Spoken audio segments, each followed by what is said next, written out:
Hi hello ಎಲ್ಲರಿಗೂ ನಮಸ್ಕಾರ. ನನ್ನ ಹೆಸರು ಪ್ರಿಯಾಂಕಾ ರಾಠೋಡ್ ಅಂತ ನಿಮ್ಮ ಈ ಒಂದು ಯೂಟ್ಯೂಬ್ ಚಾನಲ್ನ ಅಡ್ಮಿನ್ ಆಗಿದ್ದೀನಿ. ಓಕೆನಾ. ಸೊ ಬಹಳ ದಿನ ಆಯಿತು, ಗ್ಯಾಪ್ ಆಯಿತು. KPSC ಗ್ರೂಪ್ ಸಿ ಎಕ್ಸಾಮ್ಗೆ ಇಂಗ್ಲೀಷನ್ನು ಮಾಡಬೇಕು ಅಂತ ಇದ್ದೆ, ಅದನ್ನು ಆದಷ್ಟು ಮಾಡಿಕೊಡ್ಲಿಕ್ಕೆ ಪ್ರಯತ್ನ ಪಡ್ತೀನಿ.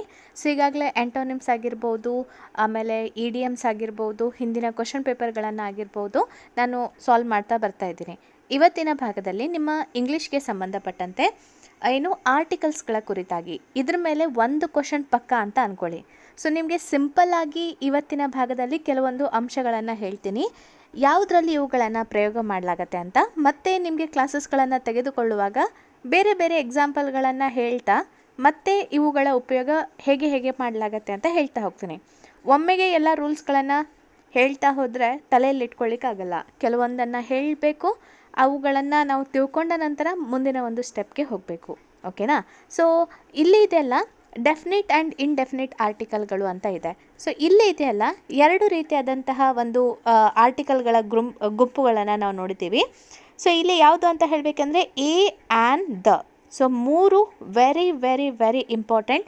ಪಕ್ಕ ನಿಮಗೆ ಇದ್ರ ಮೇಲೆ ಕ್ವಶನ್ ಕೇಳ್ತಾನೂ ಬರ್ತಾನೆ ಇರ್ತಾರೆ. ಸೊ ಹೆಂಗೆ ಯೂಸ್ ಮಾಡಬೇಕು ಅಂತ ನಿಮಗೆ ಗೊತ್ತಾಗ್ಬಿಟ್ರೆ ಆರಾಮಾಗಿ 2 ಅಂಕ ನಿಮಗೆ ಬಂದುಬಿಡತ್ತೆ. ಹೌದಾ. ಸೊ ಇದ್ರ ಮೇಲೆ 1 ಕ್ವಶನ್ ಬರ್ಬೋದು, 2 ಕ್ವಶನ್ ಬರ್ಬೋದು. ಸೊ 2 ಅಂಕ 4 ಅಂಕ ಎಷ್ಟು ಬೇಕಾದರೂ ನಿಮಗೆ ಬರ್ಬೋದು. ಹೌದಾ. ಇಲ್ಲಿ ನೋಡಿ, ಎ ಮತ್ತು ಆ್ಯನ್ ಮತ್ತು ದ ಎಲ್ಲೆಲ್ಲಿ ಬಳಕೆ ಮಾಡಬೇಕು ಅಂತ ಸ್ವಲ್ಪ ಸಿಂಪಲ್ಲಾಗಿ ನಿಮಗೆ ಕೆಲವೊಂದು ರೂಲ್ಸ್ಗಳನ್ನು ಹೇಳ್ತೀನಿ. ಒಂದು 3-4 ರೂಲ್ಸ್ ಹೇಳ್ತೀನಿ. ಸೊ ಎ ಅಥವಾ ಆ್ಯನನ್ನು ಇದೆಯಲ್ಲ, ಒಂದು ವೇಳೆ ಟೈಟಲ್ ಅನ್ನೋದು ಇದೆಯಲ್ಲ, ಅದು ಸ್ಪೆಸಿಫಿಕ್ ಅಥವಾ ನಿರ್ದಿಷ್ಟವಾಗಿ ಇಲ್ಲದೇ ಇದ್ದಾಗ, ನಿರ್ದಿಷ್ಟವಾಗಿ ಇಲ್ಲದೇ ಇರುವಂತಹ ಒಂದು ಸಂದರ್ಭದಲ್ಲಿ ನಾವು ಏನನ್ನು ಬಳಕೆ ಮಾಡ್ತೀವಿ? ಎ ಅಥವಾ ಆ್ಯನನ್ನು ಬಳಕೆ ಮಾಡ್ತೀವಿ. ಒಂದು ವೇಳೆ ನಿರ್ದಿಷ್ಟವಾಗಿ ಅದೇ ವಸ್ತು, ಅದೇ ವ್ಯಕ್ತಿ, ಅದೇ ಒಂದು ಸ್ಥಳ, ಅದೇ ಒಂದು ನದಿ ಆಗಿರ್ಬೋದು ಅಂತ ನಮಗೆ ಪರ್ಟಿಕ್ಯುಲರ್ ಆಗಿ ನಿರ್ದಿಷ್ಟವಾಗಿ ಸ್ಪೆಸಿಫಿಕ್ ಆಗಿ ಗೊತ್ತಿದೆ ಅಂದರೆ ಅಂತಹ ಸಂದರ್ಭದಲ್ಲಿ ನಾವು ದ ಅನ್ನುವಂತಹ ಇದನ್ನು ಯೂಸ್ ಮಾಡಬೇಕಾಗತ್ತೆ. ಹೌದಾ. ಸೊ ಇಲ್ಲಿದೆಯಲ್ಲ, ಇನ್ನೊಂದು ರೂಲ್ ಅಂತ ಹೇಳಬೇಕಂದ್ರೆ ಫಸ್ಟ್ ಒನ್, ಇದು ನಿಮಗೆ ಅರ್ಥ ಆಯಿತು ಅಂತ ಅನ್ಕೋತೀನಿ. ನಿರ್ದಿಷ್ಟವಾಗಿ ಇಲ್ಲದೇ ಇರುವಂತಹ ಒಂದು ಸ್ಥಳಗಳಲ್ಲಿ ಎ ಮತ್ತು ಆ್ಯನನ್ನು ಬಳಸಿದರೆ, ನಿರ್ದಿಷ್ಟವಾಗಿ ಸ್ಪೆಸಿಫಿಕ್ ಆಗಿ ಇದೆ ಅಂತ ಗೊತ್ತಿರುವಂತಹ ಒಂದು ವಸ್ತು, ವಿಷಯ ಅಥವಾ ಪುಸ್ತಕ ಆಗಿರ್ಬೋದು, ಮನುಷ್ಯ ಆಗಿರ್ಬೋದು, ಅಂತಹ ಸಂದರ್ಭದಲ್ಲಿ ನಾವು ದ ಅನ್ನು ಬಳಸ್ತೀವಿ. ಎರಡನೇ ರೂಲ್ ಇದೆಯಲ್ಲ, ಅದೇನಂತ ಹೇಳಬೇಕಂದ್ರೆ ಈ ಎ ಆ್ಯಂಡ್ ದ ಇವುಗಳನ್ನು ಒಂದು ವೇಳೆ ನಮಗೆ ಕೊಟ್ಟಂತಹ ಒಂದು ಸೆಂಟೆನ್ಸ್ನಲ್ಲಿ ಈಗಾಗಲೇ ಹೆಸರು ಇದ್ದರೆ ಅಲ್ಲಿ ಬಳಸಬಾರದು. ಹೆಸರು ಇದ್ದಂತಹ ಒಂದು ಸಂದರ್ಭದಲ್ಲಿ ನಾವು ಅಲ್ಲಿ ಯಾವುದನ್ನು ಬಳಕೆ ಮಾಡಲ್ಲ? ಎ ಆ್ಯನ್ ಮತ್ತು ದ ಅನ್ನು ಬಳಕೆ ಮಾಡಲ್ಲ. ಸೊ ಅದೇ ರೀತಿಯಾಗಿ ದ ಅನ್ನು ಇದೆಯಲ್ಲ, ಸೊ ಯಾವುದ್ಯಾವುದು ಸ್ಟೇಟ್ ಆಗಿರ್ಬೋದು, ಐಲ್ಯಾಂಡ್ಗಳು ಆಗಿರ್ಬೋದು, ಸೊ ಅಂತಹ ಒಂದು ಪರ್ಟಿಕ್ಯುಲರ್ ನಮಗೆ ಗೊತ್ತಿರುವಂತಹ ಒಂದು ಸಂದರ್ಭದಲ್ಲಿ ನಾವೇನು ಮಾಡ್ಬೋದು? ದ ಅನ್ನು ಯೂಸ್ ಮಾಡ್ಬೋದು. ಇದಷ್ಟೇ ಅಲ್ಲ, ಒಂದು ರೂಲ್ ಇದೆ. ಓಕೆ, ಇನ್ನೊಂದು ರೂಲ್ ಇದೆ ಅಂತ ಹೇಳಿದ್ನಲ್ಲ, ಅದೇನಂತ ಹೇಳಬೇಕಂದ್ರೆ, ಈಗ ನೋಡಿ, ಎಣಿಸಬಹುದಾದ ವಸ್ತುಗಳು, ಎಣಿಸಲಿಕ್ಕೆ ಆಗದೆ ಇರುವಂತಹ ಒಂದು ವಸ್ತುಗಳು, ಕೌಂಟೇಬಲ್, ನಾನ್ ಕೌಂಟೇಬಲ್ ಅಂತ ಹೇಳ್ತೀವಿ. ಹೌದಾ. ಈಗ ಫಾರ್ ಎಕ್ಸಾಂಪಲ್ ಅಂತ ಹೇಳಬೇಕಂದ್ರೆ, ಈಗ ಎಣಿಸಲಾಗದೇ ಇರುವಂತಹ ವಸ್ತುಗಳು ಅಂತ ಹೇಳಬೇಕಂದ್ರೆ ಹಾಲಾಗಿರ್ಬೋದು ಅಥವಾ ಹಿಟ್ಟಾಗಿರ್ಬೋದು. ಸೊ ಅದೇ ರೀತಿಯಾಗಿ ಫ್ರೀಡಮ್, ನ್ಯಾಯ ಅನ್ನೋದು ಇವುಗಳನ್ನೆಲ್ಲ ನಾವು ಎಣಿಸ್ಲಿಕ್ಕೆ ಆಗಲ್ಲ. ಯಾವುದನ್ನು ಎಣಿಸ್ಬೋದು ಅಂದರೆ, ಫಾರ್ ಎಕ್ಸಾಂಪಲ್ ಬುಕ್ ಆಗಿರ್ಬೋದು, 1 ಪುಸ್ತಕ, 2 ಪುಸ್ತಕ, 1 ಜನ, ಒಬ್ಬ, ಇಬ್ಬರು ಅಂತ ಈ ರೀತಿ ಎಣಿಸ್ಬೋದಲ್ಲ. ಸೊ ಅವುಗಳನ್ನು ಸ್ವಲ್ಪ ನಾವು ಗಮನದಲ್ಲಿ ಇಟ್ಕೋಬೇಕು.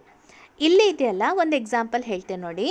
ಬಾಬ್ ಈಸ್ ಅ ಸ್ಟೂಡೆಂಟ್ ಅಂದರೆ, ಬಾಬ್ ಈಸ್ ಅ ಸ್ಟೂಡೆಂಟ್ ಅಂದರೆ ಬಾಬ್ ಒಬ್ಬ ವಿದ್ಯಾರ್ಥಿ. ಒಬ್ಬ ಅಂದರೆ ಎಷ್ಟೋ ವಿದ್ಯಾರ್ಥಿಗಳ ಒಂದು ಸಮೂಹದಲ್ಲಿ ಬಾಬ್ ಒಬ್ಬ ವಿದ್ಯಾರ್ಥಿ ಅಂದರೆ ಒಬ್ಬ, ಇಡೀ ಪ್ರಪಂಚದಲ್ಲಿ ಒಬ್ಬ ಬಾಬ್ ಅಲ್ಲ, ಎಷ್ಟೋ ವಿದ್ಯಾರ್ಥಿಗಳ ಒಂದು ಸಮೂಹದಲ್ಲಿ Bob is a student. So ಅದಕ್ಕೋಸ್ಕರ ನಾವು ಯಾವುದನ್ನು ಬಳಸಿದ್ದೀವಿ? ಇಲ್ಲಿ ಎ ಅನ್ನು ಬಳಸಿದ್ದೀವಿ. ಒಂದು ವೇಳೆ ಬಾಬ್ ಏನಾದರೂ ಕೆಲಸ ಮಾಡಿದ್ದಾನೆ ಅಂದರೆ ಆತನೊಬ್ಬನೇ ಅಂತಹ ಒಂದು ಕೆಲಸವನ್ನು ಮಾಡಿದ್ದಾನೆ ಅಂತ ಹೇಳುವಂಥ ಸಂದರ್ಭದಲ್ಲಿ ನಾವು ಬೇರೆ ಏನಾದರೂ ಬಳಕೆ ಮಾಡ್ಬೋದು. ಸೊ ಅದೇ ರೀತಿಯಾಗಿ ಇಲ್ಲಿ ಇನ್ನೊಂದು ನೋಡಿ, I like a good book. I like a good book ಅಥವಾ ಗುಡ್ ಮೂವಿ ಅಂತ ಕೂಡ ನೀವು ಯೂಸ್ ಮಾಡ್ಬೋದು. ಅಂದರೆ ನನಗೆ ಒಳ್ಳೆ ಪುಸ್ತಕ ಅಥವಾ ಒಳ್ಳೆ ಮೂವಿಗಳು ಇಷ್ಟ. ಅಂದರೆ ಮೂವೀಸ್, ಚಲನಚಿತ್ರ ಆಗಿರ್ಬೋದು, ಪುಸ್ತಕಗಳು ಆಗಿರ್ಬೋದು, ಸಿಕ್ಕಾಪಟ್ಟೆ ಇದೆ. ಆದರೆ ನನಗೆ ಒಳ್ಳೆ ಪುಸ್ತಕ ಓದಬೇಕು ಅಂತ ಆಸೆ, ಇಷ್ಟ ಇದೆ, ಅಥವಾ ಒಳ್ಳೆ ಚಲನಚಿತ್ರ ನೋಡಬೇಕು ಅಂತ ಆಸೆ ಇದೆ. ಅಂಥ ಸಂದರ್ಭದಲ್ಲಿ ನಾವು ಎಯನ್ನು ಬಳಕೆ ಮಾಡ್ತೀವಿ. ಹೌದಾ? ಇವಾಗ ಏನು ಮಾಡೋಣ? ಸೊ ದ ಅನ್ನೋದನ್ನು ಎಲ್ಲಿ ನಾವು ಯೂಸ್ ಮಾಡ್ತೀವಿ? The Mahabharata, the Krishna, the Godavari, the lord Rama.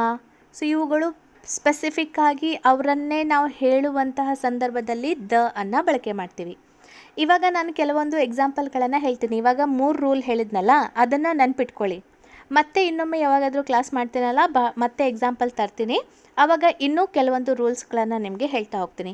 ಈಗ ನಾನು ನಿಮಗೆ ಎಕ್ಸಾಂಪಲ್ ಹೇಳ್ತೀನಲ್ಲ, ಅದರಲ್ಲಿಯೂ ಕೂಡ ನಿಮಗೆ ತುಂಬಾ ಹೆಲ್ಪ್ಫುಲ್ ಆಗುತ್ತೆ ಈ ಒಂದು ಎ ಆ್ಯಂಡ್ ದವನ್ನು ಅರ್ಥ ಮಾಡ್ಕೊಳ್ಳಿಕ್ಕೆ. ಓಕೆನಾ? ಇಲ್ಲಿ ಇದೆಯಲ್ಲ, ನೀವು ನೋಡ್ಕೊಳ್ಳಿ. ಇಲ್ಲಿ ಫಸ್ಟ್ ಒನ್ ಇರೋದು ಒಂದು ರಿವರ್ ಬಗ್ಗೆ.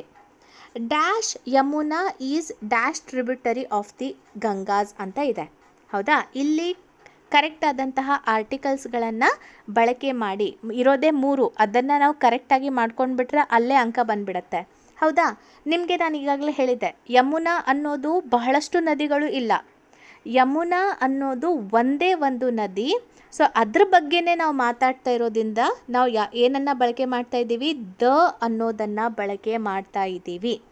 ಆದರೆ ಇದು ಏನು? ಡ್ಯಾಶ್ ಯಾವುದರ ಒಂದು ಟ್ರಿಬ್ಯೂಟರಿ, ಅಂದರೆ ಉಪನದಿ ಆಗಿದೆ.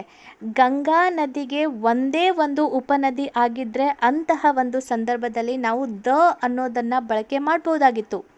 ಆದರೆ ಗಂಗಾ ನದಿಗೆ ಬಹಳಷ್ಟು ಉಪನದಿಗಳು ಇರೋದ್ರಿಂದ ದ ಯಮುನಾ, ಆದರೆ ಯಮುನಾ ಒಂದೇ ಇದೆ ಅಲ್ವಾ? The Yamuna is a tributary of the ಗಂಗೇಸ್ ಅಂತ ಹೇಳ್ಬೋದು. ಅಂದರೆ ಈ ಯಮುನಾ ನದಿನೇ ಗಂಗಾ ನದಿಯ ಉಪನದಿ. ಆದರೆ ಗಂಗಾ ನದಿಯ ಉಪನದಿಗಳು ಬಹಳ ಇದೆ. ಬಹಳಷ್ಟು ಇರುವಂಥ ಉಪನದಿಗಳಲ್ಲಿ ಇದು ಕೂಡ ಒಂದು ಆಗಿರೋದ್ರಿಂದ ನಾವು ಇಲ್ಲಿ 2ನೇ ಕಾಲಮ್ನಲ್ಲಿ, ಒಂದು ನಿಮಿಷ, 2ನೇ ಕಾಲಮ್ನಲ್ಲಿ ನಾವೇನು ಮಾಡ್ತಾಯಿದ್ದೀವಿ? ಎಲ್ಲಿ ಹೋಯ್ತಿದ್ದು? ಹಾಂ, ಸೊ 2ನೇ ಫಿಲ್ ಇನ್ ದ ಬ್ಲ್ಯಾಂಕ್ಸ್ ಇದೆಯಲ್ಲ, ಅಲ್ಲಿ ನಾವು ಎ ಅನ್ನು ಬಳಸ್ತಾ ಇದ್ದೀವಿ. ಆದರೆ ಫಸ್ಟ್ ಒನ್ನಲ್ಲಿ ದ ಅನ್ನೇ ಬಳಕೆ ಮಾಡ್ತಾ ಇದ್ದೀವಿ. ಓಕೆ, ಇದು ಅರ್ಥ ಆಯಿತಾ? ನೋಡಿ, ಯಮುನಾ ಅನ್ನೋದು ಅದು ಒಂದೇ ನದಿ ಇದೆ. ಬಹಳಷ್ಟು 2-3 ಯಮುನಾಗಳು ಇದ್ದರೆ ಆವಾಗ ನಾವು ಅಲ್ಲಿ ದ ಅಂತ ಬಳಕೆ ಮಾಡ್ತಿರ್ಲಿಲ್ಲ. ಯಮುನಾ ನದಿ ಅನ್ನೋದು ಒಂದೇ ಇರೋದ್ರಿಂದ ದ ಅಂತ. ಆದರೆ ಗಂಗಾ ನದಿಯ ಉಪನದಿಗಳು ಬಹಳ ಇರೋದ್ರಿಂದ ಎ ಅಂತ. ಇಲ್ಲಿ ಈಸ್ ಅ ಟ್ರಿಬ್ಯೂಟರಿ, ಇಲ್ಲಿ ಎ ಅನ್ನು ನಾವು ಬಳಕೆ ಮಾಡ್ತೀವಿ. ಓಕೆ, ಇದು ಫಸ್ಟ್ ಎಕ್ಸಾಂಪಲ್. 2ನೇ ನೋಡೋಣ. ಇಲ್ಲಿ ಹಿ ಸಾ dash star shooting down towards dash earth. ಹೌದಾ? ಇಲ್ಲಿ ನಾವು ಮತ್ತೊಮ್ಮೆ ಕರೆಕ್ಟ್ ಆದಂತಹ ಆರ್ಟಿಕಲ್ಗಳನ್ನು ಯೂಸ್ ಮಾಡಬೇಕು. ಇಲ್ಲಿ ಸ್ವಲ್ಪ ಯೋಚನೆ ಮಾಡಿ. ಸ್ಟಾರ್ ಅಂತ ಹೇಳಿದ್ದಾರೆ ಅಂದರೆ ನಕ್ಷತ್ರ ಕೇವಲ ಒಂದೇ ಇದೆಯಾ? ಇಲ್ಲ. ನಕ್ಷತ್ರಗಳು ಸಿಕ್ಕಾಪಟ್ಟೆ ಕೋಟಿಗಟ್ಟಲೆ ಇದೆ. ಸೊ ಅದಕ್ಕೋಸ್ಕರ ನಾವೇನು ಹೇಳಬೇಕು ಅಂದರೆ ಒಂದು ಪರ್ಟಿಕ್ಯುಲರ್ ಆದಂತಹ ಒಂದು ನಕ್ಷತ್ರವನ್ನು ಹೆಸರಿಟ್ಟು ಇರುವಂತಹ ನಕ್ಷತ್ರವನ್ನೇ ನೋಡಿದ್ದಾನೆ ಅಂದರೆ ಆವಾಗ ದ ಅಂತ ಹೇಳ್ಬೋದಾಗಿತ್ತು. ಆದರೆ ಇಲ್ಲಿ ಸಿಕ್ಕಾಪಟ್ಟೆ ನಕ್ಷತ್ರ ಇದೆ, ಯಾವುದೋ ಒಂದು ನಕ್ಷತ್ರ. ಅದಕ್ಕೋಸ್ಕರ ಹಿ ಸಾ a star shooting down towards ಅಂದರೆ ಕೆಳಗೆ ಬೀಳ್ತಾ ಇದೆ. Shooting towards the earth. The earth ಯಾಕೆ ನಾವು ಯೂಸ್ ಮಾಡಿದ್ವಿ? ಭೂಮಿ ಅನ್ನೋದು ಒಂದೇ ಒಂದು ಗ್ರಹ. ಸೊ ಒಂದೇ ಒಂದಿದೆ ಅಲ್ಲ, ಎಲ್ಲಿ ಬೇರೆ ಒಂದು ಭೂಮಿ ಅನ್ನೋದು ಬೇರೆ ಕಡೆ ಇದೆಯಾ? ಇಲ್ಲ ಅಲ್ಲ. ಸೊ ಅದಕ್ಕೋಸ್ಕರ ಸ್ಟಾರ್ ಅನ್ನೋದು, ನಕ್ಷತ್ರ ಅನ್ನೋದು ಲಕ್ಷಗಟ್ಟಲೆ ಇದೆ. ಸೊ ಅದಕ್ಕೆ ನಾವು ದ ಅಂತ ನಿರ್ದಿಷ್ಟವಾಗಿ ಹೇಳಲಿಕ್ಕೆ ಆಗಲ್ಲ. ಯಾವುದೋ ಒಂದು ನಕ್ಷತ್ರ ಬಿದ್ದಿದೆ ಅಂತ. ಆದರೆ ಎಲ್ಲಿ ಬಿದ್ದಿದೆ? ಭೂಮಿ ಮೇಲೇ ಬಿದ್ದಿದೆ ಅಂತ ಹೇಳ್ತಾ ಇರೋದ್ರಿಂದ ಜಗತ್ತಿನಲ್ಲಿ ಇರೋದು ಒಂದು ಭೂಮಿ. ಸೊ ಅದಕ್ಕೋಸ್ಕರ ದ ಅನ್ನೋದನ್ನು ನಾವು ಬಳಕೆ ಮಾಡಿದ್ದೀವಿ. ಹೌದಾ? 2 ಅರ್ಥ ಆಯಿತು ಅಂತ ಅಂದ್ಕೊಂಡು 3ನೇದಕ್ಕೆ ಹೋಗ್ತಾ ಇದ್ದೀನಿ. Okay, so dash rich must always help dash poor. ಹೌದಾ? ಮತ್ತೆ ಇವಾಗ ನಾವೇನು ಮಾಡಬೇಕು? Dash rich must always help dash poor. So ಒಬ್ಬ ಶ್ರೀಮಂತ ವ್ಯಕ್ತಿ ಬಡವರಿಗೆ ಹೆಲ್ಪ್ ಮಾಡಬೇಕು ಅಂತ. ಹಾಗಾದರೆ ಇಲ್ಲಿ ನಾವು ಆರ್ಟಿಕಲ್ಸ್ಗಳನ್ನು ಬಳಕೆ ಮಾಡಬೇಕು. ಸೊ ಇಲ್ಲಿ ಇದೆಯಲ್ಲ, ಒಂದು ವರ್ಗವನ್ನು ಅವ್ರು ಹೇಳ್ತಾ ಇದ್ದಾರೆ. ಯಾವ ವರ್ಗವನ್ನು ಯಾವುದೋ ಒಬ್ಬ ವ್ಯಕ್ತಿಯನ್ನು ಹೇಳ್ತಾ ಇಲ್ಲ, ಅದು ಒಂದು ಸ್ಪೆಸಿಫಿಕ್ ಆದ ವರ್ಗ. ಏನಂತ? ಶ್ರೀಮಂತರು ಅನ್ನುವಂತಹ ಒಂದು ವರ್ಗ, ಬಡವರು ಅನ್ನುವಂತಹ ವರ್ಗ. ಸೊ ಎರಡೂ ವರ್ಗಗಳು ಸ್ಪೆಸಿಫಿಕ್ ಆಗಿ ನಿರ್ದಿಷ್ಟವಾಗಿ ನಮ್ಮ ಒಂದು ಸಮಾಜದಲ್ಲಿ ನಾವೇನು ಮಾಡಿದ್ದೀವಿ, ಸೊ ಸಿಕ್ಕಾಪಟ್ಟೆ ಹಣ ಇರೋರನ್ನು ಶ್ರೀಮಂತರ ಗುಂಪಿಗೆ, ಏನೂ ಇಲ್ಲದೆ ನಿರ್ಗತಿಕರಾಗಿ ಊಟ ಇಲ್ಲದೆ ಇರುವಂತಹ ಒಂದು ಪರಿಸ್ಥಿತಿಯಲ್ಲಿ ಇರುವಂತಹ ಒಂದು ಗುಂಪನ್ನು ಬಡವರು ಅಂತ ಡಿವೈಡ್ ಮಾಡಿದ್ದೀವಿ. ಸೊ ಇಲ್ಲಿ ಏನು ಹೇಳ್ತಿದ್ದಾರೆ, ಯಾರ್ಯಾರು ಶ್ರೀಮಂತರಿದ್ದಾರೆ ಅಂದರೆ ಶ್ರೀಮಂತರ ಒಂದು ಸ್ಪೆಸಿಫಿಕ್ ವರ್ಗ. ಸೊ ಸ್ಪೆಸಿಫಿಕ್ ಆಗಿ ನಾವು ಯೂಸ್ ಮಾಡ್ತಾ ಇರೋದ್ರಿಂದ ಯಾರು ಹೆಲ್ಪ್ ಮಾಡಬೇಕು? The rich must, the rich must always help. ಯಾವ ಗುಂಪಿಗೆ? ಈ ಬಡವರ ಗುಂಪಿಗೆ. ಸ್ಪೆಸಿಫಿಕ್ ಆಗಿ ನಮಗೆ ಗೊತ್ತು, ಇವರಿಗೆ ಸಹಾಯ ಮಾಡಲೇಬೇಕು ಅಂತ ಹೇಳ್ತಾ ಇದ್ದೀವಿ. ನಾವಿಲ್ಲಿ ಯಾರಿಗೋ ಸಹಾಯ ಮಾಡಲಿ ಅಂತ ಹೇಳ್ತಾ ಇಲ್ಲ. ಈ ಗುಂಪು ಇದೇ ಗುಂಪಿಗೆ ಸಹಾಯ ಮಾಡಬೇಕು ಅಂತ ಪರ್ಟಿಕ್ಯುಲರ್ ಆಗಿ ಸ್ಪೆಸಿಫಿಕ್ ಆಗಿ ಹೇಳ್ತಾ ಇರೋದ್ರಿಂದ ಎರಡೂ ಕಡೆ ಇಲ್ಲಿ ನಾವೇನು ಯೂಸ್ ಮಾಡಬೇಕು? ದ ಅನ್ನೋದನ್ನು ಯೂಸ್ ಮಾಡಬೇಕು. The rich must always help the poor. Okay, 4ನೇದು ನೋಡೋಣ. Being dash good teacher, he teaches in dash best way. ಹೌದಾ? ಮತ್ತು ಆರ್ಟಿಕಲ್ ನೆಸೆಸರಿ ಆಗಿರುವಂತಹ ಅಪ್ರೋಪ್ರಿಯೇಟ್ ಆರ್ಟಿಕಲನ್ನು ಇಲ್ಲಿ ನಾವು ಬಳಕೆ ಮಾಡಬೇಕು. Being a good teacher. ಹೌದಾ? ಗುಡ್ ಟೀಚರ್ ಅಂದರೆ ಒಳ್ಳೆಯ ಟೀಚರ್ ಅನ್ನೋರು ಒಬ್ಬರೇ ಇರಲ್ಲ, ಸಿಕ್ಕಾಪಟ್ಟೆ ಟೀಚರ್ ಇರ್ತಾರೆ. ಒಬ್ಬ ಉತ್ತಮ ಟೀಚರ್ ಇರಬೇಕು ಅಂದರೆ ಒಬ್ಬ ಅಂತ ಹೇಳ್ತೀವಿ. ಯಾಕಂದರೆ ಇಲ್ಲಿ ಒಬ್ಬ ಟೀಚರ್, ಈಗ ನೋಡಿ ಫಾರ್ ಎಕ್ಸಾಂಪಲ್ ಸರ್ವಪಲ್ಲಿ ರಾಧಾಕೃಷ್ಣನ್ ಬಗ್ಗೆ ಹೇಳ್ತಾ ಇದ್ದೀವಿ ಅಂದರೆ ಅವ್ರ ಬಗ್ಗೆ ನಿರ್ದಿಷ್ಟವಾಗಿ ಹೇಳ್ತಾ ಇದ್ದೀವಿ. ಆದರೆ ಇಲ್ಲಿ ಒಂದು ಉತ್ತಮ ಶಿಕ್ಷಕರ ಗುಂಪಿನ ಕುರಿತಾಗಿ ಹೇಳ್ತಾ ಇರೋದು. ಅದಕ್ಕೋಸ್ಕರ being a good teacher, so ಆತ ಒಬ್ಬ ಒಳ್ಳೆಯ ಟೀಚರ್ ಆಗಿ, he teaches in the best way, ಆತ ಒಬ್ಬ ಒಳ್ಳೆಯ ಟೀಚರ್ ಆಗಿ, being a good teacher he teaches the best way. ನೋಡಿ ಇಲ್ಲಿ ಟೀಚರ್ಗಳ ಒಂದು ಏನೋ ಸ್ಪೆಸಿಫಿಕ್ ಆಗಿ ಹೇಳಲಿಕ್ಕಾಗಲ್ಲ, ಈತನೇ ಅಂತ ಹೇಳಲಿಕ್ಕಾಗಲ್ಲ. ಆದರೆ ಬೀಯಿಂಗ್ ಅ ಗುಡ್ ಟೀಚರ್, ಆತ ಒಬ್ಬ ಉತ್ತಮ ಶಿಕ್ಷಕನಾಗಿ ತನ್ನ ಅತ್ಯುತ್ತಮವಾದಂತಹ ಒಂದು ಶೈಲಿಯಲ್ಲಿ ಪಾಠವನ್ನು ಮಾಡ್ತಾನೆ. ಆ ಒಬ್ಬ ವ್ಯಕ್ತಿಯ ಸಾಮರ್ಥ್ಯ ಅಂದರೆ ಪೂರಾ 100% ಕೊಡ್ತಾನೆ ಅಂತ ವಿದ್ಯಾರ್ಥಿಗಳು ಹೇಳ್ತಾ ಇರೋದನ್ನು ನಾವು ಸ್ಪೆಸಿಫಿಕ್ ಆಗಿ ಆತ ಅಷ್ಟು ಎಫರ್ಟ್ ಹಾಕ್ತಾ ಇದ್ದಾನೆ ಅನ್ನೋದನ್ನು ಹೇಳ್ತಾ ಇರೋದ್ರಿಂದ ಇಲ್ಲಿ ದ ಅಂತ ಯೂಸ್ ಮಾಡ್ತೀವಿ. Being a good teacher he teaches the best way. Okay, ಒಂದು ವೇಳೆ ಫಸ್ಟ್ ಟೈಮ್ ಕಲಿತಾ ಇದ್ದರೆ ಒಮ್ಮೆಗೇ ತಲೆಯಲ್ಲಿ ಹೋಗಲ್ಲ. ಆದರೆ ನೀವೇನು ಮಾಡಬೇಕು? ನಿಧಾನಕ್ಕೆ ಅನಲೈಸ್ ಮಾಡಬೇಕು. ಯಾಕೆ ಹಿಂಗಾಯಿತು ತರ್ಕ ಮಾಡಬೇಕು.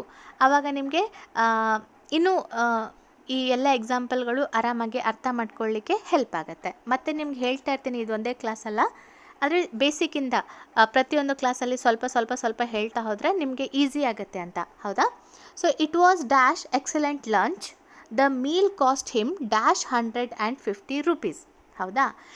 ಆತ ಮಧ್ಯಾಹ್ನದ ಊಟ ಮಾಡ್ದ. ಲಂಚ್ ಅನ್ನೋದು ಮಧ್ಯಾಹ್ನದ ಊಟ. ಆತ ಮಧ್ಯಾಹ್ನದ ಊಟ ಮಾಡಿದ್ದ, ಅದು ತುಂಬಾ ಚೆನ್ನಾಗಿ ಇತ್ತು. ಆದರೆ ಆ ಒಂದು ಊಟ ಇದೆಯಲ್ಲ, ಆತ ಆ ಊಟಕ್ಕೆ ಎಷ್ಟು ಕೊಟ್ಟ? 150 ರೂಪಾಯಿಯನ್ನು ಕೊಟ್ಟ. ಹೌದಾ? ಹಾಗಾದರೆ ಇಲ್ಲಿ ನಾವೇನು ಮಾಡಬೇಕು? ಈ ಆರ್ಟಿಕಲ್ಗಳನ್ನು ಯೂಸ್ ಮಾಡಬೇಕು. It was an excellent lunch. An ಅನ್ನೋದನ್ನು ನಾವಿಲ್ಲಿ ಬಳಕೆ ಮಾಡ್ತಾ ಇದ್ದೀವಿ. ಹೌದಾ? It was an excellent lunch ಅಂತ ಹೇಳ್ಬೋದು. The meal cost him okay 150 rupees. Meal cost him 150 rupees. ಇಲ್ಲಿ ಇದೆಯಲ್ಲ, ಏನಂತ ಹೇಳಬೇಕಂದ್ರೆ it was an excellent lunch. So ಒಂದೊಂದು ಕಡೆ ಇದೆಯಲ್ಲ, ನಮ್ಮ ಈ ಇಂಗ್ಲೀಷ್ನಲ್ಲಿ ಇರುವಂತಹ AEIOU ಓವೆಲ್ಸ್ಗಳು ಇದೆಯಲ್ಲ, ಸೊ ಅವುಗಳ ಮುಂದೆ ನಾವು ಆ್ಯನನ್ನು ಬಳಕೆ ಮಾಡ್ತೀವಿ ಅಂತ ಹೇಳ್ತಾರೆ. ಆದರೆ ಒಂದೊಂದು ಸಲ ಯಾವುದ್ರ ಮೇಲೆ ಜಾಸ್ತಿ ಗಮನ ಕೊಡಬೇಕು? ಅವುಗಳ ಉಚ್ಚಾರ ಕೂಡ ಹಾಗೆ ಇರಬೇಕು. ಇಲ್ಲಿ ನೋಡಿ ಈ ಬಂದಿದೆ. So it was an excellent lunch, the meal cost him 150 rupees. ಹೌದಾ? ಸೊ ಇಲ್ಲಿ AEIOU ಒಂದೊಂದು ಕಡೆ, ಎಲ್ಲ ಕಡೆ ಅದೇ ಸೇಮ್ ಅಪ್ಲೈ ಆಗುತ್ತೆ ಅಂತ ಅಲ್ಲ. ಸೊ ಓವೆಲ್ಸ್ ಮುಂದೆ ಬಳಕೆ ಮಾಡಬೇಕು, ಆದರೆ ಅಲ್ಲಿ ಉಚ್ಚಾರ ಕೂಡ ಅದೇ ಸೇಮ್ ಇರಬೇಕು. ಸೊ ಇಲ್ಲಿ ಎಕ್ಸಲೆಂಟ್ ಅನ್ನೋದು ಬಂದಿರೋದ್ರಿಂದ ಆ್ಯನ್ ಅಂತ, the meal cost him 150 rupees. So 150 rupees ಅಂತ ಇರೋದ್ರಿಂದ ಎ ಅನ್ನೋದನ್ನು ಇಲ್ಲಿ ನಾವು ಬಳಕೆ ಮಾಡ್ತಾ ಇದ್ದೀವಿ. ಹೌದಾ? ನೆಕ್ಸ್ಟ್ ಹೋಗೋಣ. ಆರನೇದು, in dash significant development dash world bank has decided to cut interest rate. ಹೌದಾ? ಸೊ ಇಲ್ಲಿ in dash significant development, so ಈ ಒಂದು ರೀತಿಯಾದಂಥ ಅಭಿವೃದ್ಧಿಯಲ್ಲಿ ವರ್ಲ್ಡ್ ಬ್ಯಾಂಕ್ ಏನು ಡಿಸೈಡ್ ಮಾಡುತ್ತೆ, ಈ ಒಂದು ಬಡ್ಡಿ ದರವನ್ನು ಕಡಿಮೆ ಮಾಡಬೇಕು ಅಂತ ಡಿಸೈಡ್ ಮಾಡುತ್ತೆ. ಇಲ್ಲಿ ನಾವು 2 ಬಿಟ್ಟ ಸ್ಥಳವನ್ನು ಕೊಟ್ಟಿದ್ದಾರೆ, ಕರೆಕ್ಟ್ ಆದಂತಹ ಒಂದು ಆರ್ಟಿಕಲ್ಗಳನ್ನು ಯೂಸ್ ಮಾಡಬೇಕು. ಇನ್ ಅ ಸಿಗ್ನಿಫಿಕೆಂಟ್ ಡೆವಲಪ್ಮೆಂಟ್, ಇಲ್ಲಿ ಡೆವಲಪ್ಮೆಂಟ್ ಆಗ್ತಾ ಇದೆ. ಹೌದಾ? ಇದು ಸ್ಪೆಸಿಫಿಕ್ ಅಲ್ಲ, ಅಂದರೆ ಡೆವಲಪ್ಮೆಂಟ್ ಆಗುತ್ತೆ ಮತ್ತೆ ಕುಸಿಯುತ್ತೆ, ಜಾಸ್ತಿ ಆಗ್ಬೋದು ಕಡಿಮೆ ಆಗ್ಬೋದು, ಹಿಂಗಿದೆ. ಇದು ಸ್ಪೆಸಿಫಿಕ್ ಆಗಿ ಸ್ಥಿರವಾಗಿ ಇಲ್ಲ. ಅದಕ್ಕೋಸ್ಕರ ಇನ್ ಅ ಸಿಗ್ನಿಫಿಕೆಂಟ್ ಡೆವಲಪ್ಮೆಂಟ್, ಈಗ ಫಾರ್ ಎಕ್ಸಾಂಪಲ್ ನಮ್ಮ ಆರ್ಥಿಕತೆ ನೋಡ್ಕೊಳ್ಳಿ. ಸೊ ಅದು ಏರಿಳಿತ ಆಗ್ತಾ ಇರುತ್ತೆ, ಪೆಟ್ರೋಲ್ ರೇಟ್ ಆಗಿರ್ಬೋದು ಏರಿಳಿತ ಆಗ್ತಾ ಇರುತ್ತೆ. ಸೊ ಇದನ್ನು ಸ್ಪೆಸಿಫಿಕ್ ಆಗಿ ನಾವು ಹೇಳಲಿಕ್ಕಾಗಲ್ಲ. ಸೊ ಅದಕ್ಕೋಸ್ಕರ ಇಲ್ಲಿ ನಾವು ಎ ಅನ್ನು ಬಳಕೆ ಮಾಡ್ತಾ ಇದ್ದೀವಿ. ಸ್ಪೆಸಿಫಿಕ್ ನಾನ್ ಸ್ಪೆಸಿಫಿಕ್ ಸಿಚುವೇಷನ್ನಲ್ಲಿ ನಾವು ಬಳಕೆ ಮಾಡಬೇಕು ಅಂತ ಹೇಳಿದ್ನಲ್ಲ. So in a significant development, so ಯಾವುದು ವರ್ಲ್ಡ್ ಬ್ಯಾಂಕ್ ಅನ್ನೋದು ಒಂದೇ ಒಂದಿದೆ ಅಲ್ವಾ, ನಮ್ಮ ಒಂದು ವಿಶ್ವ ಬ್ಯಾಂಕ್ ಒಂದೇ ಒಂದಿದೆ. ಸೊ ಅದನ್ನು ನಾವು ದ ಅಂತ ಹೇಳಬೇಕಾಗತ್ತೆ. ಯಾವುದೋ ಒಂದು ಬ್ಯಾಂಕ್ ಡಿಸೈಡ್ ಮಾಡಿತ್ತು ಅಂತ ಇದ್ದರೆ ಸೊ ಆವಾಗ ಬಳಕೆ ಮಾಡೋದು ಬೇರೆ. ಆದರೆ ಇಲ್ಲಿ ಅವ್ರೇನು ಹೇಳ್ತಾ ಇದ್ದಾರೆ, ಸ್ಪೆಸಿಫಿಕ್ ಆಗಿ ದ ವರ್ಲ್ಡ್ ಬ್ಯಾಂಕ್ ಅಂತ ಯೂಸ್ ಮಾಡಿರೋದ್ರಿಂದ ಸೊ ಅದ್ರ ಮುಂದೆ ನಾವು ಇದೇ ಬ್ಯಾಂಕ್ ಅಂತ ಅವ್ರು ಹೇಳ್ತಾ ಇರೋದ್ರಿಂದ ದ ಅನ್ನೋದನ್ನು ನಾವು ಪರ್ಟಿಕ್ಯುಲರ್ ಆಗಿ ಇರೋದನ್ನು ದ ಆಗಿ ಬಳಕೆ ಮಾಡ್ತಾ ಇದ್ದೀವಿ. ಆದರೆ ಇಲ್ಲಿ ಡೆವಲಪ್ಮೆಂಟ್ ಅನ್ನೋದು ಸಿಗ್ನಿಫಿಕೆಂಟ್ ಡೆವಲಪ್ಮೆಂಟ್ ಆಗ್ತಿದೆ, ಆದರೆ ಏರಿಳಿತ ಆಗ್ತಾನೆ ಇರುತ್ತಲ್ಲ. ಸೊ ಇದು ನಿಶ್ಚಲ ಅಲ್ಲ, ಸೊ ವೇರಿಯಂಟ್ ಆಗ್ತಿರತ್ತೆ. ಸೊ ಅದಕ್ಕೋಸ್ಕರ ನಾವು ಅಲ್ಲಿ ಎ ಅನ್ನು ಬಳಕೆ ಮಾಡಿದರೆ ಇಲ್ಲಿ ದ ಅನ್ನು ಬಳಕೆ ಮಾಡಿದ್ದೀವಿ. ನೆಕ್ಸ್ಟ್ ನೋಡೋಣ. ಮೈ teacher is dash MA in English and is dash honest teacher. So ಇವಾಗ ನನ್ನ ಟೀಚರ್ MA ಇಂಗ್ಲೀಷನ್ನು ಮಾಡಿದ್ದಾರೆ. ಸೊ ಅವರು ಕುರಿತಾಗಿ ಎಷ್ಟು ಆನೆಸ್ಟ್ ಇದ್ದಾರೆ ಅನ್ನೋದಂತಹ ವಿಚಾರದ ಒಂದು ಸೆಂಟೆನ್ಸ್. ಸೊ ಇಲ್ಲಿ ನಾವು 2 ಬಿಟ್ಟ ಸ್ಥಳವನ್ನು ತುಂಬಬೇಕಾಗಿದೆ. My teacher is, okay. So my teacher is an MA in English. ಹೌದಾ? ಓಕೆ. ಸೊ ಇಲ್ಲಿ my teacher is dash MA ಅಂದರೆ an MA in English and is an honest man. Okay. So ಇಲ್ಲಿ ಏನು ಆ್ಯನ್ ಆನೆಸ್ಟ್ ಮ್ಯಾನ್. ಹೌದಾ? So ಇಲ್ಲಿ ಇದೆಯಲ್ಲ ಕೆಲವೊಂದು rules ಮತ್ತೆ ಅಪ್ಲೈ ಆಗೋದನ್ನು ನೀವು ನೋಡ್ಬೋದು. ಈಗಾಗಲೇ ನಾನು ಹೇಳಿದ್ದೆ AEIOU. ಸೊ ಇವುಗಳು ಲೆಟರ್ ಇದ್ದರೆ ಮಾತ್ರ ಅಂತ ಅಲ್ಲ, ಕೆಲವೊಂದು ಸೌಂಡ್ ಮೇಲೆ ಕೂಡ ನಾವು ನಿರ್ಧಾರ ಮಾಡಬೇಕಾಗತ್ತೆ. ಇಲ್ಲಿ ಈಗ ಒಂದು ವೇಳೆ ಮೈ ಟೀಚರ್ ಈಸ್ BA ಅಂತ ಹೇಳಿದರೆ ಆವಾಗ ನಾವು ಎ ಅಂತ ಬಳಕೆ ಮಾಡಬೇಕಾಗತ್ತೆ. ಮೈ teacher is a BA in English ಅಂತ ಬಳಕೆ ಮಾಡಬೇಕಾಗತ್ತೆ, BA. ಆದರೆ MA ಮುಂದೆ ಯಾಕೆ ನಾನು ಆ್ಯನನ್ನು ಯೂಸ್ ಮಾಡಿದೆ ಅನ್ನೋದಕ್ಕೆ ಕೂಡ ಒಂದು ರೂಲ್ಸ್ ಇದೆ. ಅದೇನಂತ ಹೇಳಬೇಕಂದ್ರೆ ಇಲ್ಲಿ ಅನ್ನೋದು ಏನಾಗಿದೆ, ವ್ಯಂಜನ ಅಂದರೆ ಕಾನ್ಸೋನಂಟ್ ಆಗಿದೆ. ನಾನೇನು ಹೇಳಿದ್ದೆ, ಕೇವಲ AEIOU ಬಂದರೆ ಮಾತ್ರ, ಅಂದರೆ ಅಂತಹ ಒಂದು 5 ಓವೆಲ್ಸ್ಗಳು ಅಥವಾ ನಿರ್ದಿಷ್ಟವಾಗಿ ಅಂತಹ ಸೌಂಡ್ ಕೂಡ ಬರಬೇಕು ಅಂತ ನಿಮಗೆ ಹೇಳಿದ್ದೆ. ಅಂತ ನಾವು ಅದನ್ನು ಉಚ್ಚಾರ ಮಾಡಿದಾಗ ಅದೇನಾಗತ್ತೆ, ಏನು EM ಅನ್ನುವಂತಹ ಉಚ್ಚಾರ ಆಗತ್ತೆ.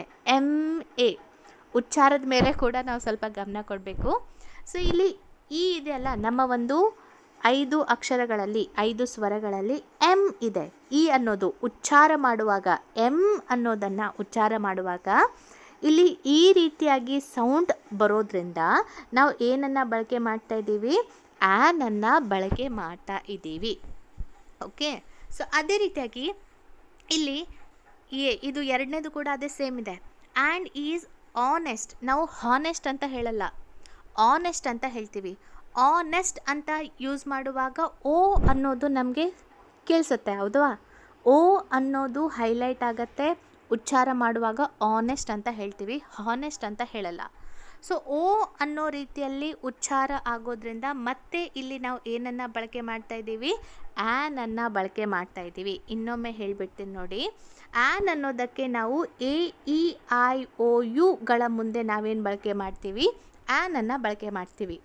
ಕೆಲವೊಂದು ಬಾರಿ ಆ A E I O U sound ಬರುವಂತಹ ಒಂದು ಸ್ಥಳಗಳಲ್ಲಿಯೂ ಕೂಡ ಆ್ಯನನ್ನು ಬಳಕೆ ಮಾಡ್ತೀವಿ.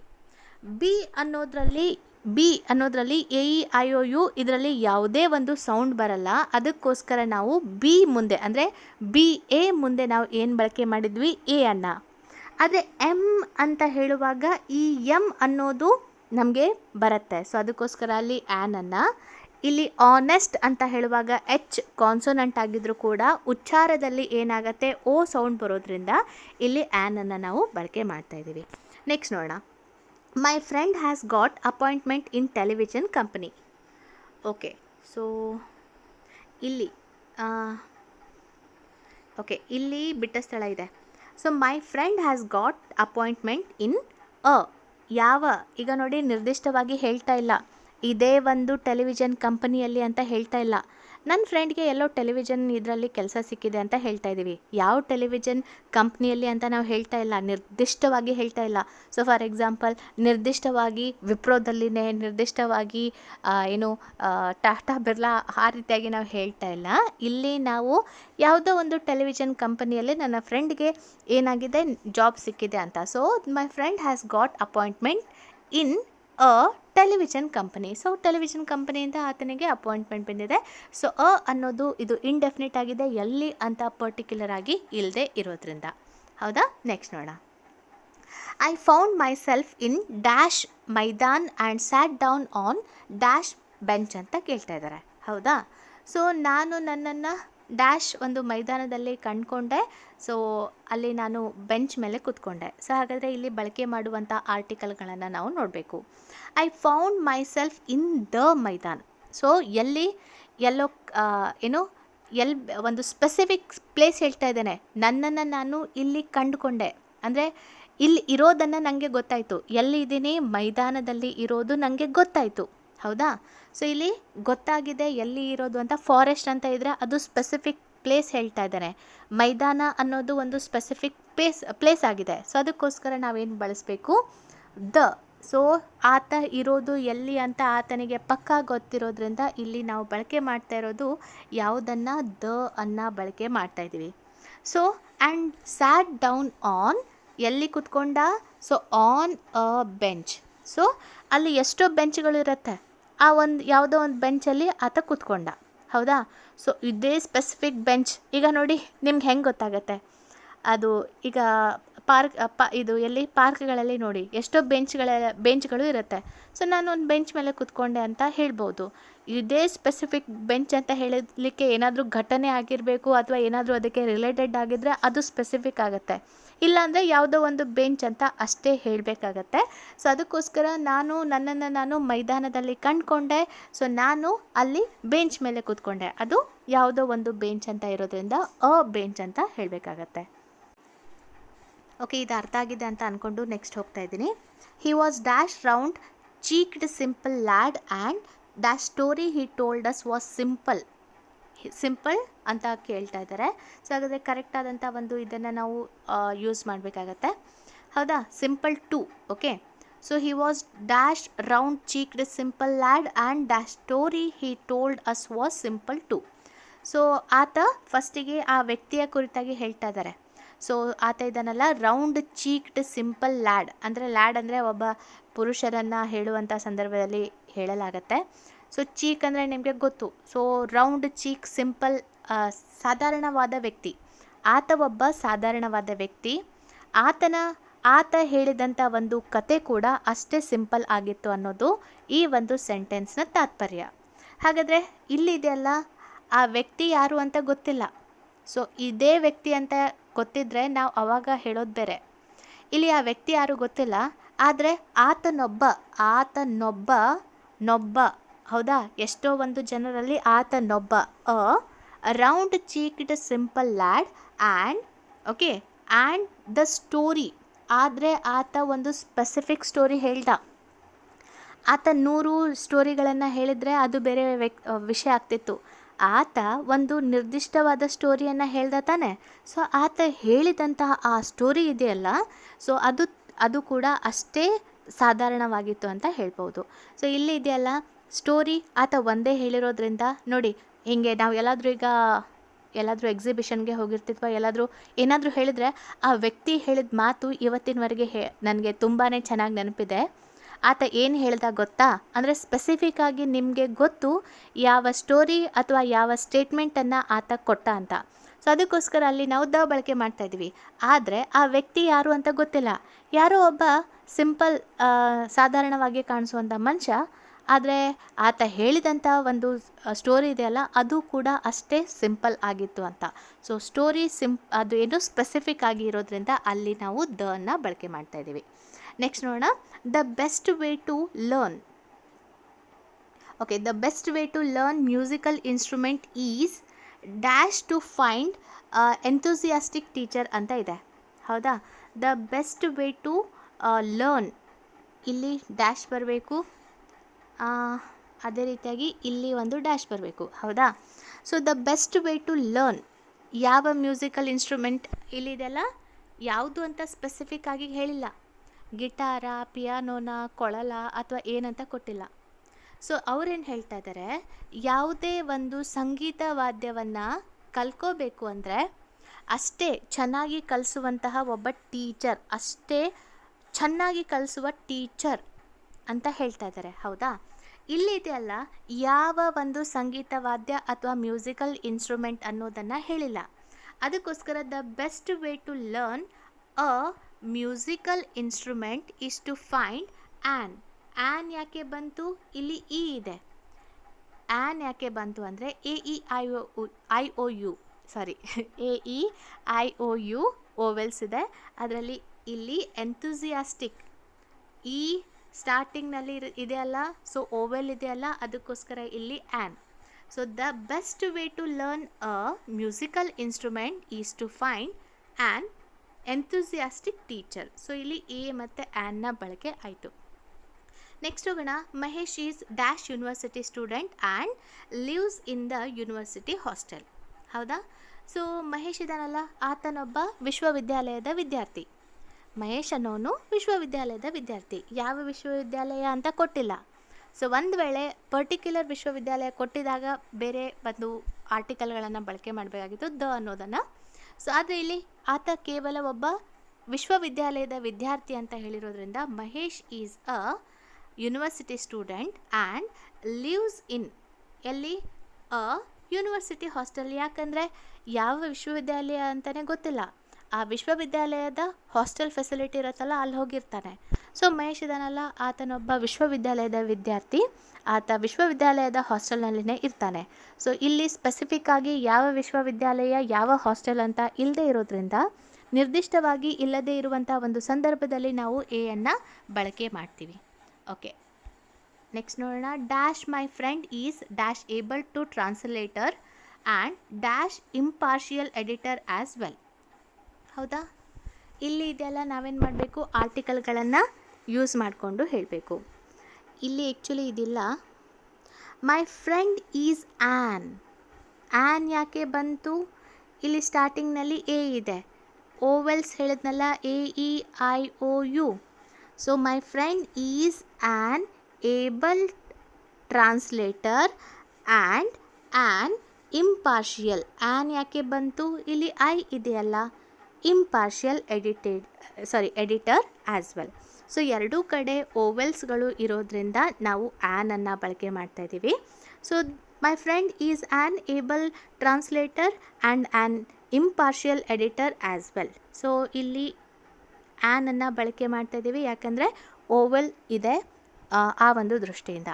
ಓಕೆನಾ, ಸೊ ಇವತ್ತಿನ ಭಾಗದಲ್ಲಿ a and the definite and indefinite ಆರ್ಟಿಕಲ್ಗಳ ಕುರಿತಾಗಿ ಆದಷ್ಟು ಸಾಧ್ಯವಾದ ಮಟ್ಟಿಗೆ ನಿಮಗೆ ಅರ್ಥ ಮಾಡಿಸ್ಲಿಕ್ಕೆ ಪ್ರಯತ್ನ ಪಟ್ಟಿದ್ದೀನಿ. ಓಕೆನಾ, ಸೊ ನೀವೇನು ಮಾಡಬೇಕು, ಸ್ವಲ್ಪ ನೋಡಿ ಅರ್ಥ ಮಾಡ್ಕೊಳ್ಳಿ, ಒಮ್ಮೆಗೇ ತಲೆಗೆ ಹೋಗಲ್ಲ. ಈಗ 2-3 ರೂಲ್ಸ್ಗಳನ್ನು ಸ್ಟಾರ್ಟಿಂಗ್ನಲ್ಲಿ ಕೂಡ ಹೇಳ್ತೀನಿ, ಕ್ಲಾಸನ್ನು ಮಾಡ್ತಾ ಕೂಡ ಹೇಳ್ತೀನಿ. ಮತ್ತು ಇಷ್ಟನ್ನು ನೀವು ಕರೆಕ್ಟ್ ಮಾಡ್ಕೊಳ್ಳಿ. ಬೇರೆ ಒಂದು ಕ್ಲಾಸ್ ಮಾಡಿದಾಗ ಮತ್ತೆ 2-3 ರೂಲ್ಸ್ ಉಳ್ಕೊಂಡಿದ್ರೆ, ಅಂದರೆ ತುಂಬಾ ಡಿಫಿಕಲ್ಟ್ ಸಿಚುವೇಷನ್ನಲ್ಲಿ ಯೂಸ್ ಮಾಡೋದನ್ನು, ಅಂಥದ್ದೇನಾದರೂ ಇರುವಂತಹ ರೂಲ್ಸ್ಗಳನ್ನು ಕೂಡ ನಿಮಗೆ ಹೇಳ್ಕೊಡ್ತೀನಿ. ಓಕೆ, ಆಲ್ಮೋಸ್ಟ್ ನಾನು ನಿಮ್ಮ ಗ್ರೂಪ್ ಸಿ ಎಕ್ಸಾಮ್ನ ಇಂಗ್ಲೀಷ್ ಸಾಮಾನ್ಯ ಇನ್ನು ಕಂಪ್ಯೂಟರ್ ಮತ್ತು GK ಪೇಪರ್ನ ಭಾಗವನ್ನು ಕಂಪ್ಲೀಟ್ ಮಾಡಿ ಕೊಡಲಿಕ್ಕೆ ಪ್ರಯತ್ನ ಪಡ್ತಾ ಇದ್ದೀನಿ.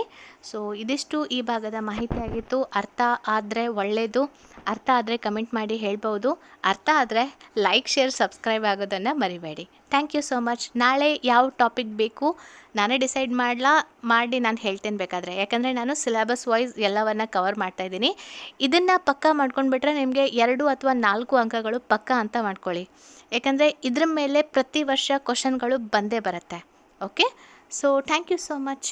ಎಲ್ಲರಿಗೂ ತುಂಬಾ ಧನ್ಯವಾದಗಳು.